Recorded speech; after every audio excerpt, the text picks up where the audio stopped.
అందరు కాదు కానీ కొందరంటే కొందరు గవర్నమెంట్ కొలువు చేసేటోళ్ళు ఏం ఆలోచన చేస్తారబ్బా, అబ్బా ఇంకా ఎప్పుడు రిటైర్ అవుతామో, ఎప్పుడు ఇంటి దగ్గర కూర్చుంటామో, పని చేసి చేసి యాస్టకు వస్తున్నది, జల్దిగా రిటైర్మెంట్ తీసుకుంటే పెన్షన్ పైసలతోని బతకొచ్చు, ప్రశాంతంగా చుట్టాల ఇండ్లకు పోవచ్చు, ఫంక్షన్లు హాజరు కావచ్చు అని అనుకుంటారు.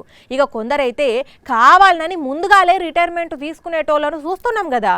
అయితే అసొంటోళ్ళు అందరు వేరు, ఈ కాక వేరు. పదవీ విరమణ పొందినా నాకు పనంటేనే ఇష్టము, పనంటేనే ప్రాణము అని మళ్ళా పాఠశాలలన్నీ తిరిగి పాఠాలు చెప్తూ పిల్లలను వజ్రపు ముక్కల్లా తయారు చేస్తున్నాడు. ఎప్పుడో 20 ఏండ్ల కింద రిటైర్ అయిన ఈ బాలరెడ్డి పంతులు సారు సిద్దిపేట జిల్లా జగదేవ్పూర్ మండల్ తిగుల్ గ్రామం సారుది. 1970లో కొలువు వస్తే దగ్గర 30 ఏండ్లకు పైగా పిల్లలకు విద్యాబుద్ధులు నేర్పి ఒక్కొక్కరిని ఎస్ఐలు, డిఎస్పీలు, పంతుల లెక్క తయారు చేసి 2004లో రిటైర్ అయిందట.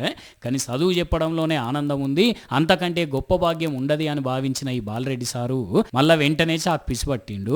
చెప్పండి సార్, రిటైర్ అయినాక ఎన్ని రోజులకు పాఠాలు మొదలు పెట్టిండ్రు? మరి రిటైర్ అయినాక ఒకటే రోజు ఇంటి దగ్గర ఉన్నా, మరుసటి రోజు నుండి అదే స్కూల్ పోయి పిల్లలకు చెప్పిన. మీరు సూపర్ సార్. వినరానులా రిటైర్ అయినాక ఒక్కటంటే ఒక్కటే నాడు ఇంట్లో కూర్చొని తెల్లారి మళ్ళా అదే బల్లెకు పోయి పాఠాలు షురూ చేసిండట. గజ్వేల్ మండలంలో 5 స్కూళ్ళలో గవర్నమెంట్ స్కూళ్ళలోనే విద్యాబోధన చేసి ఫ్రీగా చెప్తున్నా. టీవీలకు నా సొంత గ్రామం కాబట్టి నేను వచ్చి ఇప్పుడు 2018 నుంచి ఇప్పటి వరకు చెప్తూనే ఉన్నా. విన్నారు కదా, ఇది సారు గారి హిస్టరీ.